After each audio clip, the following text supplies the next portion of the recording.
Cette charte pour nous, c'est une opportunité de définir un petit peu un plan d'action au niveau de l'entreprise pour s'engager dans les quartiers. Challenge Me est signataire de cette charte, mais c'est aussi un collectif, puisque du coup je fais partie d'une association qui s'appelle Extreme Up, qui est un collectif d'entrepreneurs, un collectif de personnes associées à des startups qui a décidé aussi de s'engager dans les quartiers. Donc ce sont les deux. Sur la constitution des objectifs de l'association, on s'est basé sur la charte et sur tous les éléments de la charte, parce que ça nous a permis d'identifier aussi des points sur lesquels on n'avait, nous, peut-être pas pensé. Par exemple, intervenir dans les collèges pour présenter les métiers du numérique, aller faire des actions plus spécifiques qui sont du coup indiquées dans la charte. Donc la charte est un très bon guide pour nous aussi, pour nous accompagner dans les objectifs de l'association ou de l'entreprise. Alors Matouma a signé une convention dans la charte entreprise et quartier. L'objectif avec les jeunes, c'est vraiment de leur donner accès à peut-être à un cercle qu'ils ne connaissent pas forcément, le domaine des startups, le domaine du numérique, et de créer des échanges avec eux. La charte entreprise et quartier, c'est faire signer des entreprises pour qu'elles s'engagent à faire certaines actions auprès des quartiers. Donc ça peut être simplement ouvrir ses portes le temps d'une heure pour faire visiter les locaux, accueillir des gens en stage ou en emploi, ou alors également mettre à disposition ses ressources, ça peut être financières ou humaines, pour aller dans les quartiers, témoigner et animer des ateliers comme on peut le faire aujourd'hui. Le souvenir le plus récent, c'est un des jeunes de troisième qu'on a vu récemment, où on lui a présenté un petit peu les métiers du numérique, qui est venu me voir il y a quelques temps pour me dire monsieur, maintenant j'ai envie de faire développeur informatique, le métier du numérique ça m'intéresse. Et ça, pour moi, voilà, c'est des petits pas, mais c'est ça qui est vraiment intéressant. Elle a la volonté de mettre à disposition ses technologies et son savoir-faire à disposition de la planète et des personnes. Dans cette signature, c'était important pour nous, avec notre empreinte locale, de travailler avec les jeunes des quartiers prioritaires et s'assurer de mettre à disposition à la fois la technologie et à la fois la connaissance de nos métiers.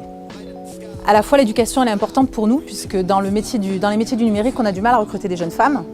Et donc en travaillant dès le départ à l'éducation, on peut travailler avec elles.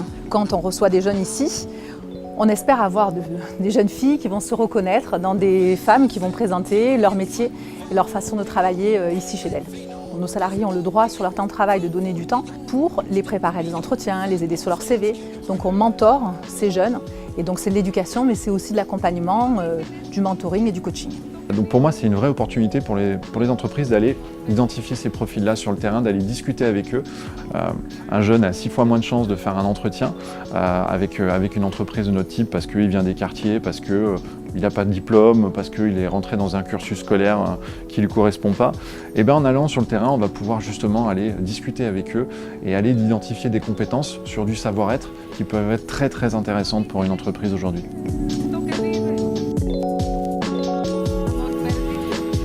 Au-delà du fait que l'on soit une entreprise de l'économie sociale et solidaire avec une gouvernance démocratique, on est en plus une entreprise d'insertion. Donc quand on a été contacté par ce dispositif, par FAS, Hérault, la Métropole et la Directe, on a trouvé ça complètement naturel sur notre territoire, puisque nous sommes un projet de territoire, de répondre favorablement évidemment à cette problématique, à savoir l'employabilité des personnes issues des quartiers sensibles de la ville. En plus de ça, il faut savoir que nous avons 65% de nos salariés qui sont issus justement des quartiers qu'on appelle QPV aujourd'hui. On a eu une visite de notre site par des collégiens, mais pas que. On a eu des personnes issues des quartiers qui sont un peu plus âgées, qui sont venues visiter l'entreprise. On les reçoit, on les positionne sur site avec généralement nos chefs d'équipe pour qu'ils soient bien encadrés et qu'ils découvrent généralement le métier, car ils sont souvent sans connaissance des métiers du nettoyage, et qu'ils découvrent les métiers du nettoyage dans les meilleures conditions, à la fois les côtés positifs mais aussi les côtés négatifs. Les stagiaires sont souvent plutôt contents de leur stage, en tout cas c'est ce qui s'est passé chez Egisphère. Ils ont découvert le métier du nettoyage, et puis avec eux on envisage une suite. On donne des pistes, des envies, et le chemin continue. Au-delà du fait que ce soit, je pense, un acte citoyen d'aider véritablement les personnes qui sont issues d'un quartier plutôt compliqué, c'est vraiment une richesse pour l'entreprise de recevoir du public, notamment dans le cadre de son recrutement. La charte entreprise et quartier, elle est déclinée de manière différente dans les différents territoires. Au niveau national, on est inscrit sur chacun des 5 axes et ensuite au niveau local, on choisit ce qui correspond le mieux aux attentes du territoire et où est-ce qu'on peut être utile en fait, sur les axes de la charte entreprise et quartier. On est très attentif à la question de l'insertion professionnelle par l'accompagnement des jeunes dans les postures professionnelles pour des entretiens d'embauche. Donc ça se traduit de manière différente mais qui sont extrêmement complémentaires. Un premier accompagnement qui est un accompagnement collectif, c'est le cas par exemple de la garantie jeune, où on est amené à faire intervenir des collaborateurs de la Poste pour présenter les différents métiers, pour présenter les modes d'organisation, pour comprendre en fait les codes et le langage du monde de l'entreprise. Donc encore une fois, ça sera utile à ces jeunes s'ils souhaitent rentrer à la Poste. Pourquoi pas, via des politiques de qualification et via l'alternance par exemple, puisque c'est notre voie de recrutement prioritaire, mais aussi qui leur sera utile quoi qu'il arrive, quelle que soit l'entreprise dans laquelle ils vont se porter candidats.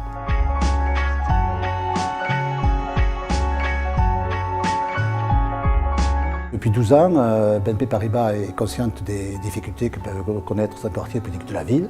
Donc nous avons lancé un programme qui s'appelle le projet Banlieue, qui a pour vocation d'accompagner les associations sur le terrain qui luttent contre les difficultés des quartiers et qui créent du lien social dans les quartiers. On intervient sur l'ensemble de la ville, mais on a renforcé notre activité sur les quartiers prioritaires de la politique de la ville. C'est un projet qui s'appelle Accès au droit et e-administration, qui se déroule sur 4 sites différents, dont 2 quartiers prioritaires. Nous y menons des ateliers à la fois d'accompagnement social des personnes qui ont à résoudre des difficultés administratives, donc c'est un travailleur social qui s'en occupe, et également des ateliers numériques pour devenir plus autonomes dans leur démarche face au numérique et dans l'accès au droit en fait. Grâce à la valise numérique, on déplace le matériel et la médiatrice au numérique pour permettre aux gens d'apprendre à se servir de toutes les plateformes de démarche en ligne. Ce qui nous a séduit dans le projet, c'est effectivement cette lutte contre la fracture numérique et de pouvoir intégrer des gens qui risquent d'être exclus et d'aller à leur rencontre avec la valise numérique de façon à permettre à la page de se déplacer à la rencontre des gens et ne pas obliger chaque fois vos ressortissants entre guillemets à venir ici à votre siège. Voilà, c'est ça qui nous a beaucoup intéressé dans ce projet. Disons que c'est une première étape nécessaire pour les faire venir ici, pour communiquer aussi sur l'existence de ce lieu. En étant dans les quartiers, ça nous permet, la plupart du temps, les personnes commencent une démarche à Aiguelon par exemple, qui viennent se terminer ici puisqu'elles ont d'autres demandes, nous on n'est pas là tous les jours. Elles peuvent venir poursuivre ici et ça fonctionne très très bien. C'est une manière pour nous aussi de faciliter la mobilité du public jusque-là. Et ça lie au service ? Oui. Et qu'effectivement, les entreprises doivent être également actrices de la cité. On ne demande pas aujourd'hui d'exceller uniquement dans nos métiers. Nos métiers, on les fait du mieux possible, avec parfois des critiques plus ou moins fondées. On les fait du mieux possible, mais même si on les fait très bien, ce n'est pas ce qu'attend le public, le grand public, l'opinion publique de l'entreprise. L'opinion publique attend de l'entreprise qu'elle soit intégrée à la cité, qu'elle prenne part à la vie de la société et qu'elle contribue également à créer un avenir meilleur pour tous. Il y a le directeur commercial européen qui nous a fait une présentation de Dell, nous a présenté leurs objectifs, leur début, leur histoire et ce qu'ils voulaient faire dans l'avenir. Ensuite, nous sommes allés voir des employés, ils nous ont présenté les serveurs qu'il y avait, les différentes machines et comment elles marchaient. En fait, on ne s'imagine pas trop ce que c'est une entreprise. En fait, on voit les employés travailler, comment ils sont tous dans leur petit bureau. Ouais, c'est intéressant. En tant qu'élève, on ne va pas souvent chercher les entreprises. Donc le fait que les établissements mettent des choses en place comme ça, c'est super. Parce qu'on n'a pas vraiment... Nous, on a beaucoup de théorique, mais pas de pratique à ce niveau-là. J'ai bien aimé la gestion des serveurs, des baies de données. C'est quelque chose qui m'intéresse. Oui, déjà j'ai travaillé en Iran. Ici, moi j'ai passé 2 semaines de stage. Après, ils sont acceptés pour le travail. On nous a expliqué qu'est-ce que c'était une start-up. Ils nous ont posé beaucoup de questions par rapport à ce qu'on faisait, les boulots les métiers qu'on voudrait faire plus tard. Et voilà. Et on a commencé par un jeu qui était en fait, on écrivait sur des post-it ce que c'était pour nous une start-up, ce que ça voulait dire et qu'est-ce que les gens ils y faisaient. Ils sont là les post-it. On a beaucoup parlé des métiers du numérique et ce qui se passait dans les start-up. On a aussi dit ce qu'on pensait des start-up et on a échangé. On a beaucoup échangé. Ça nous donne plus d'ouverture pour ce qu'on va faire plus tard. On ne va pas rester bloqué que sur certains métiers. Si ça nous plaît, on pourra faire ça aussi. Peut-être que je pourrais faire mon stage chez Matouma. Voilà. Réponse avec plaisir. Éthique. C'est bon, t'as ton stage. Mais en plus, moi j'ai dit merci pour EGFR, qu'il m'a donné une chance. En plus j'ai envie que je continue avec eux encore.